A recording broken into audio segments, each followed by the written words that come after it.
Welcome to the day that hasn't arrived yet. Today is the day when lies become impossible to detect. For most of human history, lies were limited by the human body. A liar had to stand in front of you. They had to choose their words, control their breathing, manage their eyes, and hide the tiny cracks that fear leaves behind. A trembling hand, a delayed answer, a forced smile, a face that looked away too quickly. Even when people were bad at catching lies, deception still had a weakness. It lived inside imperfect human beings. That weakness is disappearing. We are entering a world where a lie no longer needs a nervous face, it no longer needs a real voice, it no longer needs a real witness, a real camera, or even a real event. It only needs enough data to create the feeling of reality, and once technology can manufacture that feeling perfectly, the old relationship between truth and proof begins to collapse. So the question is no longer whether people will keep lying. Of course they will.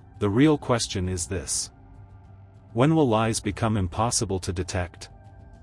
Not in theory, not in science fiction, not someday in a distant future, but in normal life, in your phone calls, in your family chats, in job interviews, courtrooms, elections, emergencies, scandals, confessions, apologies, and breaking news alerts. The moment deception enters every layer of ordinary life, society changes in ways most people are not ready for. Right now, most people still imagine deception in outdated forms: a fake photo, a forged document, a manipulated clip, something crude. Something that leaves obvious mistakes behind, something a careful observer can eventually expose. But modern lies are evolving into something far more dangerous. They are becoming synthetic, personalized, scalable, and emotionally precise. Soon, the most convincing lie will not be a written sentence on a suspicious website.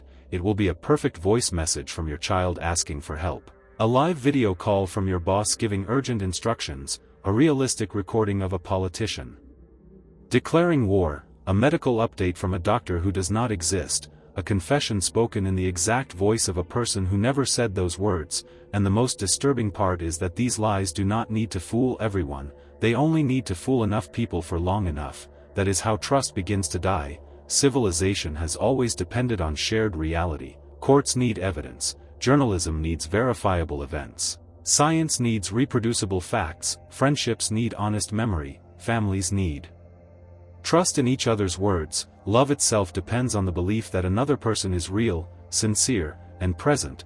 When lies become impossible to detect, the danger is not simply that falsehood spreads, the deeper danger is that reality stops functioning as a common ground. For centuries, people believed in proof because reality left traces behind. A real voice came from a real throat. A real image was captured by a camera pointed at a real moment. A real event created witnesses, records, locations, and consequences. Truth did not always win, but it had weight, it left fingerprints. Now those fingerprints can be manufactured, voices can be cloned from a few seconds of audio, faces can be generated or altered with impossible precision, body language can be simulated, eye contact can be designed, breathing patterns can be copied, imperfection itself can be added on purpose. Because a flawless fake sometimes looks less believable than a slightly flawed one, the future of deception will not look artificial, it will look human. That changes everything.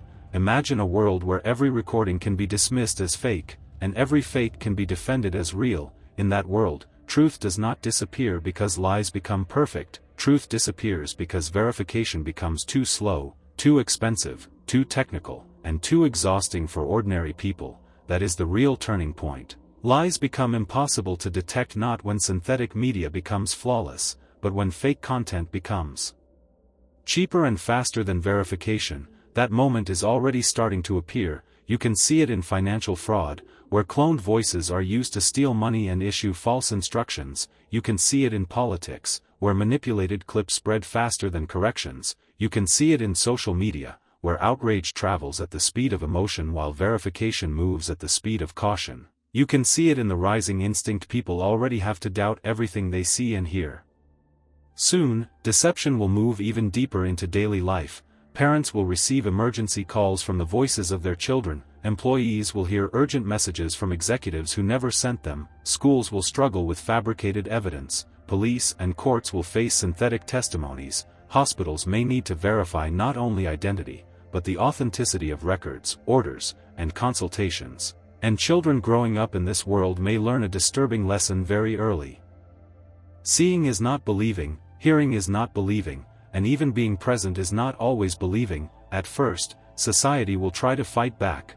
There will be forensic tools, watermarking systems, biometric identity layers, digital signatures, authenticity protocols, trusted hardware, chain of origin standards, and AI systems built to detect other AI systems. Governments will regulate. Companies will promise security, platforms will announce new protections, experts will develop methods to confirm what is real, but every defense creates a new arms race. The moment a system is invented to authenticate reality, someone begins trying to imitate authenticity itself. Fake verification badges, forged trust certificates, compromised secure channels, stolen biometric patterns, manipulated metadata, false origin trails. In the next phase of deception, even proof will need proof. That is when lying stops being only an action and starts becoming an environment. You will not be surrounded by lies because every person around you is malicious. You will be surrounded by lies because reality itself has become cheap to simulate.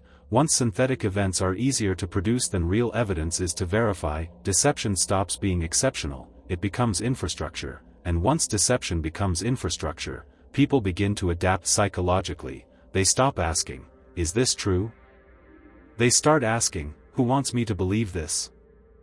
That sounds intelligent at first, sometimes it is, but if every truth claim is filtered only through suspicion, then truth becomes tribal, evidence becomes political, facts become optional, memory becomes unstable. Two people can watch the same event, hear the same recording, and walk away into two separate realities, each supported by communities, algorithms, and emotional loyalty. That is not just a technological crisis, it is a civilizational one. A society cannot function for long without a shared baseline of what is real. Without that baseline, every scandal becomes deniable, every accusation becomes debatable, every confession becomes suspicious, and every historical event becomes vulnerable to rewrites in real time. The result is not just confusion, the result is paralysis. Courts slow down, journalism loses authority, institutions lose legitimacy, personal relationships become brittle, reputation becomes easier to destroy and harder to defend. The innocent may look guilty, the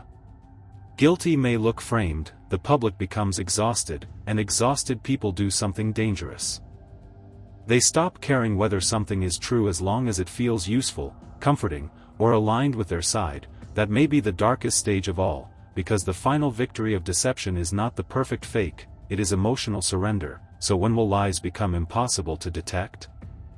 Not when machines produce flawless videos, not when people become careless, not when truth stops existing. Lies become impossible to detect when the average person can no longer verify reality without relying on systems they do not understand, institutions they do not fully trust, and technologies they do not control. When truth requires software, when authenticity requires infrastructure, when proof requires permission, that is the moment human intuition loses its power. And once that happens, the future will not belong to the best liars, it will belong to whoever controls verification. The next struggle over truth will not be fought only with fake images, cloned voices, or synthetic news. It will be fought over identity systems, authentication networks, trusted platforms, access rights, and the authority to declare what counts as real. The most powerful institutions of the future may not be the ones that create information, but the ones that certify it. That should make everyone uncomfortable,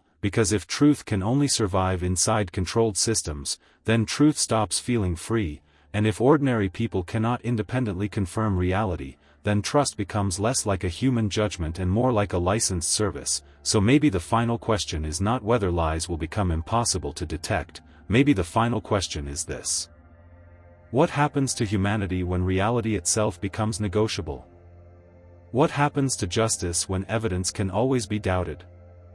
What happens to love when voices can be copied? What happens to memory when every image can be rewritten? What happens to freedom when certainty belongs only to those who control the tools of verification? The end of detectable lies is not merely the rise of better deception, it is the beginning of a world where trust becomes the rarest resource on earth, and that world may arrive more quietly than anyone expects. No alarms, no single invention, no dramatic day when society suddenly announces that truth is broken, just a slow erosion, one fake call, one false clip, one forged confession, one denied reality, one exhausted public, until eventually, the question is no longer is this real? It becomes can anything still be proven? And when a civilization reaches that point, it is not just facing a crisis of information, it is facing a crisis of human meaning. This was another day from the future. Until next time.